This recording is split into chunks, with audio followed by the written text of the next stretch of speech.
Good morning friends, welcome back to my channel home cook Kabita channel থেকে তোমাদের সবাইকে অনেক অনেক ওয়েলকাম। আশা করছি সবাই খুব খুব ভালো আছো, আমিও ভালো আছি। ঠান্ডা নিশ্চয়ই সবাই জমে গেছো। এখন কিন্তু মনে হয় সব জায়গাতে একটু ঠান্ডাটা পড়েছে, তাই না? আজকে আমার খুব হাত ব্যথা করছে, ডান হাতটা প্রচণ্ড। আসলে কি বলো তো, হাতের আর কি দোষ, সকালবেলা উঠেই তো কিচেনে যেতে হয়, আর ঠান্ডা সিঙ্কের জল, বাপরে বাপ, ট্যাঙ্কের জল। কালকে রাত্রিবেলা না মুখ ধুচ্ছি, দাঁতগুলো যেন ওরে বাবারে যেন শিশি শিশি করছে। আবার আমার তো অভ্যাস, তোমাদের কালকে ভিডিও শেষ করতে গিয়ে বললাম যে মুখের একটু জল না দিলে ঠিক ভালো লাগে না, সেই 12 মাসই। মানে বারান্দায় যখন গেছি, বাবারে কি ঠান্ডা রে। সকালবেলা উঠে আজকে এখন দেখছি সকালবেলা খুব কুয়াশা থাকছে। এই এখন একটু রোদ উঠেছে, এখন 9টা বাজে, এখন একটু রোদ উঠেছে। তো দাদাই মাছ নিয়ে এসে সে মাছ টাছ ধুলাম, চিংড়ি মাছ ছাড়ানো ছিল। এদিকে বাসির আওয়াজ পাচ্ছিলাম, আমার মনে হয় ওই দিকটা আছে। সে তাড়াতাড়ি তাড়াতাড়ি এগুলো করছি, নাহলে আবার ওগুলো তো ফেলতে, মানে চিংড়ি মাছের খোসা টোসা, বাবারই ফেলার তো একটা বিশাল ঝামেলা। উফ, এই জন্য না হাতগুলো এখন বরফ হয়ে গেছে একদম। মাছ টাছ ধুয়ে হাত ভিম লিকুইড দিয়ে, ভিম লিকুইড বলছি, হ্যান্ড ওয়াশ দিয়ে হাত পাত পরিষ্কার করে আবার একটু তেল হাতে মাখলাম। ভীষণ ঠান্ডা লাগছে। এখন একটু চাটা খেয়ে সোয়েটারে গরম করতে, তারপর মোটামুটি বিছানা বিছানা তোলা হয়ে গেছে, টুকটাক ঘর জাদা ভরা হয়ে গেছে। চাটা খেতে ভালো লাগছে, গরম তো। হাতটা প্রচণ্ড, ডান হাতটা ব্যথা করছে, কি জানি সকাল থেকে উঠে এরকম করছি। উফ, ঠান্ডায় না এই একটা কষ্ট কি, জলটা খাওয়াতে কাজ করতে হতো, ট্যাঙ্কের জল তো, আর প্রচণ্ড ঠান্ডা। সিঙ্কে বারবার একটু মানে হাত ফাত ধুতে হয় কোথায়, এই জন্যই বড় বিরক্তি লাগে শীতকালটা। মাছ ফাছ ধুতে হলো আরে। তাহলে দাদা আমাকে বাজার থেকে বলছে ই মাছ নিয়ে আসবে, পার্শে মাছ, কিন্তু কেটে এত সকালে কেটে দেবে না, তোমাকে কাটতে পারবে। আমার মাছ খাওয়ার দরকার নেই, আমি কাটতে পারবো না এখন এই ঠান্ডার মধ্যে। ঠান্ডার মধ্যে এখানে বসে মাছ কাটা বাড়ি না, যে না না না না, তুমি অন্য যা মাছ উঠেছে তাই নিয়ে চলে আসো, আমি মাছ কাটতে পারবো না আমি এখন। মানে অত সকালে তো মাছ আনার সময় বসছে, বলেছে কি দেরি হবে, লাইনে দাঁড়াতে হবে। ও তোমাদের দাদা হয়তো সময় নেই, তাই চিংড়ি মাছ নিয়ে এসছে। তাই আমি, তাও চিংড়ি মাছগুলো এরকম সাইজের বলে, এই নখটা ভেঙে গেছে মাঝখান দিয়ে, এটা এবার খুব অসুবিধা আছে এই নখগুলো দিয়ে দিতে, আস্তে আস্তে করে ছাড়ালাম। তাহলে এবার এটা খেয়ে আবার টিফিন করতে হবে একটু করে, তারপরে রান্না করতে হবে। ওটা তো রোজকার কাজ করতেই হবে। তাহলে তোমরা সঙ্গে থাকো, দেখতে থাকো।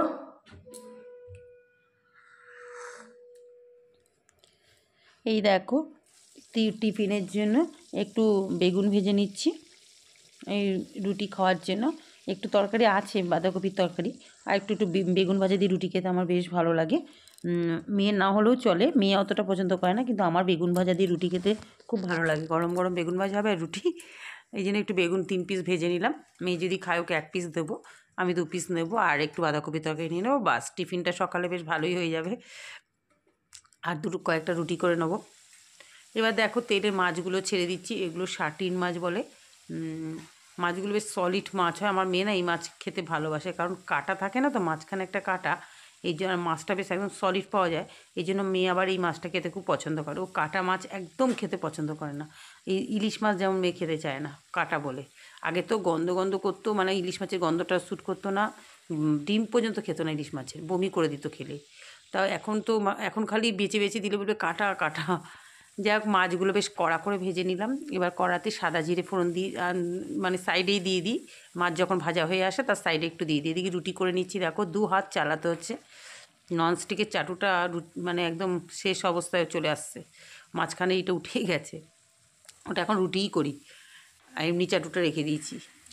দেখো এবার পেঁয়াজগুলো একটু ভেজে নিই, বড় বড় করে সাইজের আলু কেটে দিয়েছি। আলু আর পেঁয়াজটা খুব ভালো করে ভেজে নেবো। মোটামুটি দেখো ভাজা হয়ে গেছে। এবার মশলাটা দিয়ে দিচ্ছি, নুন, হলুদ, তারপরে তোমার যা যা মশলা দিই, আদা বাটা, জিরে, কাশ্মীরি লঙ্কা গুঁড়ো কালার আসার জন্য, আর কাঁচা লঙ্কা তো আছেই, দিয়ে ভালো করে নেড়ে চেড়ে দিচ্ছি।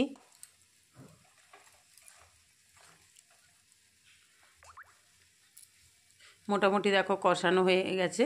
এবার এই যে মশলা দেওয়ার জলটা, এই একটু জল দিয়ে দিলাম, আর একটু দেবো জল দিয়ে এবার মাছগুলো ছেড়ে দেবো। এই মাছটা একদম পেঁয়াজ দিয়েও মাখা মাখা করা যায়, তবে আলু দিয়ে এরকমভাবে করলেও খারাপ লাগে না, ভালোই লাগে খেতে। এবার দেখো রান্না বান্না হচ্ছে সব নিজের কাছে, সত্যি তাই না? যে যেরকমভাবে ভালোবাসে। ধরো তুমি যদি ডাল করো তাহলে একটু শুকনো মাছের ঝোল, মাছটা শুকনো শুকনো হয়ে যায়, কিন্তু আমার হাজব্যান্ড আবার ডাল খুব একটা পছন্দ করে না, এই জন্য একটু ঝোল মতো করতে হয় গামাখামো। এই দেখো টিফিন নিয়ে বসে গেলাম, রুটি, বেগুন ভাজা আর বাঁধাকপির তরকারি। এটা মেয়েকে দিলাম, আমিও খাবো এক্ষুনি। প্রচণ্ড ঠান্ডা লাগছে, দেখো এই যে রোদ এসে গেছে জানলায়, আমি ওখানটা বসে বসে খাবো। মাছটা বসিয়েছি তো, আর একটা রান্না করবো, এটা একটু জোগাড়টা করে তারপরে খাবো। ওটা একটু কোটাটা বাকি আছে, গ্রেট করব। তাহলে নাও মেয়েকে ডেকে দিয়ে দিই টিফিনটা। আর প্রচণ্ড ঠান্ডা লাগছে আজকে। দেখো আমিও মাঝখানে ওখানে বসে টিফিনটা খেয়ে নিয়েছিলাম, একটু ওই মূলোর ঘন্ট করে বলে একটু মূলোটা গ্রেট করে খেয়ে নিয়েছি। এদিকে মাছের ঝোলটা আমার হয়ে গেছে, একটু ধনেপাতাটা দিয়ে দিচ্ছি। মানে এতটাই ঠান্ডা, হাত দিয়ে করে দিচ্ছি যেন গরম লাগছে না। গরমকালে হলে এটা পারতাম না। আর ভালো শীতকালে কী বলো তো, রান্নাঘরের সামনে কোনো কষ্ট নেই, গ্যাসের সামনে দাঁড়াতে একদমই মানে কষ্ট নেই, কিন্তু এই যে সিঙ্কের জলটাতেই যত কষ্ট। হয়ে গেল মাছের ঝোলটা। এবার কড়া ধুয়েই আবার একটা বসিয়ে দিলাম। কড়া একটু বড়ি ভেজে নিয়েছিলাম, এই যে দেখো কয়েকটা বড়ি ভেজে একটু জিরে ফোড়ন দিয়ে, সাদা জিরে ফোড়ন দিয়ে একটু আলু, ছোটো ছোটো করে একটু আলু কেটে নিয়েছি। আলুগুলোকে এবার একটু ভালো করে ভেজে নেবো। তারপর একটু ওই সামান্য একটু নুন, হলুদ, একটু জিরে গুঁড়ো, এইরকম মশলা, আর কিছু না, কাঁচা লঙ্কা, একটু মটরশুঁটি দিয়ে দিলাম, আর একটু কয়েকটা চিনির দানা, মানে খুব একটা মিষ্টি না, সামান্য একটুখানি। কেউ যদি মিষ্টি খেতে ভালোবাসে তাহলে একটু বেশি দেবে সে। আমরা মিষ্টি খুব কম খাই, তো অল্প একটু মিষ্টি দিলাম। এবার দেখো মনে হচ্ছে যেন সীতাভোগ ঢেলে দিলাম। মূলো গ্রেট করে রেখেছিলাম, সাদা মূলো, সেগুলো দিয়ে দিলাম। মূলো এটাই লাস্ট এবছরের মূলো খাওয়া, কারণ আর তো মাঘ মাস পড়ে যাচ্ছে, আর মূলো খাবো না, ওই জন্য যা ছিল রান্না করে দিলাম। বাস এবার এটা নাড়াচাড়া করে এটা ঢাকা দিয়ে গ্যাসটা সিম করে একদম রেখে দেবো। আর মাঝে মাঝে একটু ঢাকাটা খুলে নাড়াচাড়া করে দেবো, তাহলেই রান্না হয়ে যাবে। বড়িগুলো দিয়ে দিলাম এর উপরে, বড়িগুলো বেশ সুন্দর নরম হয়ে যাবে। এই দেখো মাঝে মাঝে একটু, এই যে ঢাকাটা দেখছো পাশে রাখাই রয়েছে, একটু খুলে নেড়ে চেড়ে দিয়েছি। দেখো বড়িগুলো কিন্তু নরম হয়ে গেছে, কিন্তু একটা বড়িও সুন্দর ভাঙেনি। আর এই মূলো ঘন্টটা খেতে না সত্যি ভালো, তো ভীষণ ভালো লাগে। মানে আমার মেয়ে যে মূলো খায় না, সেও এটা এত পছন্দ করে, কি বলবো তোমাদের। ভালো করে একটু নাড়াচাড়া করে দিচ্ছি। এবার যেটা দরকার সেটা হচ্ছে একটু ধনেপাতা দিতে হবে, মানে যাতে নিচে না লেগে যায়, ওই জন্য একটু ভালো করে নাড়াচাড়া করলাম। বাস এবার একটু গ্যাসটা তো বাড়ানো রয়েছে, এবার ধনেপাতাটা দিয়ে বাস হয়ে গেল মূলো ঘন্ট। বাস আর তোমরা রান্নায় মূলো ঘন্ট দেখতে পাবে না। আর চিংড়ি মাছ দিয়েও করেছি অনেক দিন, বড়ি দিয়েও করেছি। জালে রান্না বান্না হয়ে গেছে।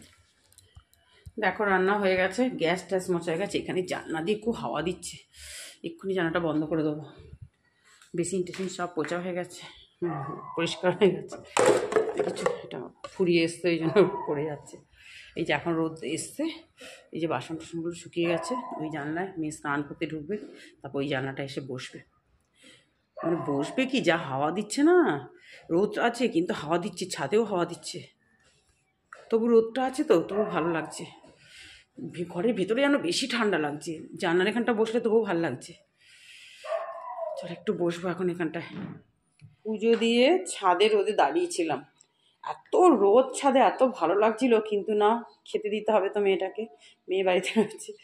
এই যে খেতে বসে গেলাম, ধোঁয়াটা গরম ভাত, মাছ, মূলো, এবছরের এটাই লাস্ট মূলো। ওই যে ঘন্ট, মটরশুঁটি বড়ি টড়ি দিয়ে করেছি, লাউও তাই মটরশুঁটি বড়ি দিয়ে। লাউটা কালকের করা ছিল, ফ্রিজে ছিল, ওটা নিয়ে নিলাম গরম করে, তখনই গরম করে রেখেছি, চাটনি পাঁপড়। তাহলে এখন খাওয়া দাওয়া করি। দেখো ছাদে আসলাম, প্রচণ্ড রোদ, বেশ ভালো লাগছে, হাওয়া দিচ্ছে বলে চাদরটা গায়ে দিয়ে নিলাম। প্রচণ্ড মানে মাথাটা না আজকে ব্যথা করছে, ঠান্ডাতেই মনে হচ্ছে। দেখো কিরকম হাওয়াটা মারছে, সব চারিদিকে জামা কাপড় ভর্তি, দেখতে পাচ্ছি জামা কাপড় সব নুন ধুলছে। গাছে জল দেবো, তারপর ঠাকুরঘরের সিঁড়ির ওখানটা খুব সুন্দর রোদ, ওখানটা বসবো। চলো গাছে জল দিয়ে আসি, জল টল সব রেডি করে গেছি।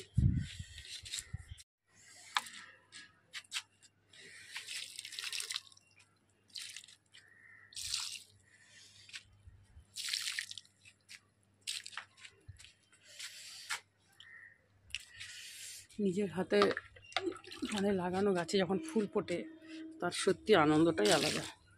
রক্তগাঁদা ফুলগুলো রোজই 3-4টে করে তুলে তুলে নিয়ে পুজো দিচ্ছি। তাহলে আমি এখন গাছে জল দিই, দেখো চন্দ্রমল্লিকা ফুটছে। গুড ইভিনিং ফ্রেন্ডস, ঠিক সময় মতো তোমাদের কাছে চলে আসলাম। শরীরটা খুব খারাপ হয়ে গেছে গো। তোমাদের কাছে তখন গাছে জল দিচ্ছিলাম, বললাম না রোদটা একটু ভালো লাগছে গায়ে, তারপরে একটু রোদে বসেছিলাম, তারপরে মানে কাঁপছি, মানে এত শরীরটা খারাপ লাগছে। জামা কাপড়গুলো সব তুললাম, তুলে নিয়ে এসে যেগুলো একটু একটু ভেজে বারান্দায় দিয়েছি, আর ওগুলো ভাজ টাজ করে রেখেই না আমি পুরো ব্ল্যাঙ্কেট গায়ে দিয়ে শুয়ে পড়েছি, মানে এতটা। তারপরে তোমাদের দাদাভাই ফোন করলো একবার, ওই মেয়ের অ্যাক্টিভ করবে কি কার্ড, তা ওটা হয়নি, মানে হলো না। তারপর আমি চলে, মানে এতটা শরীর খারাপ, নিচে গিয়ে দরজা খুলতে পারছি না। তারপর মেয়ে গিয়ে খুলে দিয়ে আসলো নিচে।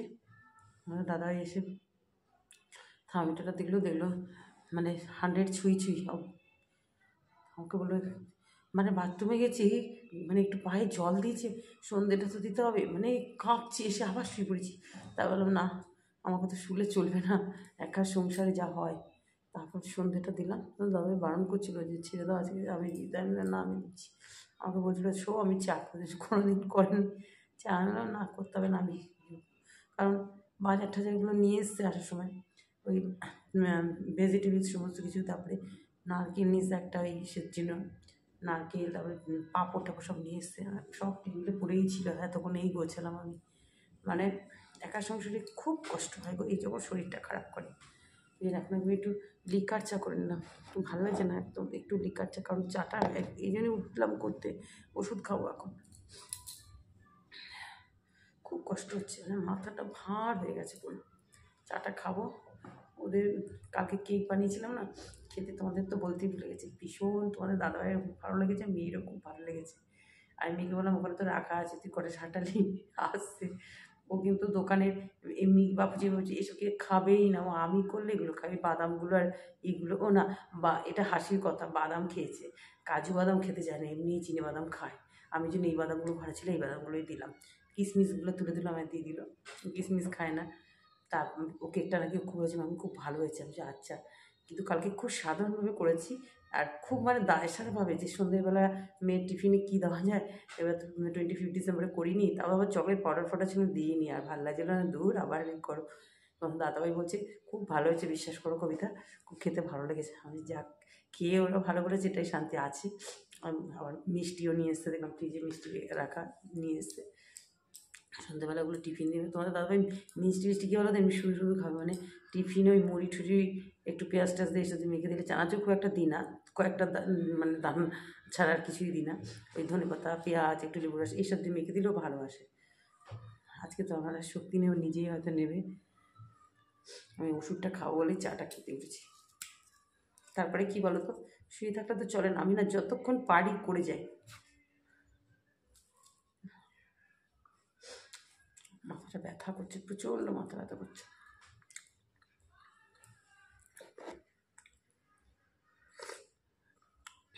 তাহলে বন্ধুরা, আজকে আর রাতে আর কথা বলার মতো পরিস্থিতি নেই, রাতে মনে হচ্ছে ভাত ফাত কিচ্ছু খাবো না, যা শরীরের কন্ডিশন। তাহলে ভিডিওটা আজকে এখানেই এন্ড করে দিচ্ছি। সবাই ভালো থেকো, সুস্থ থেকো, দেখা যাক কালকে কি হয়। টাটা।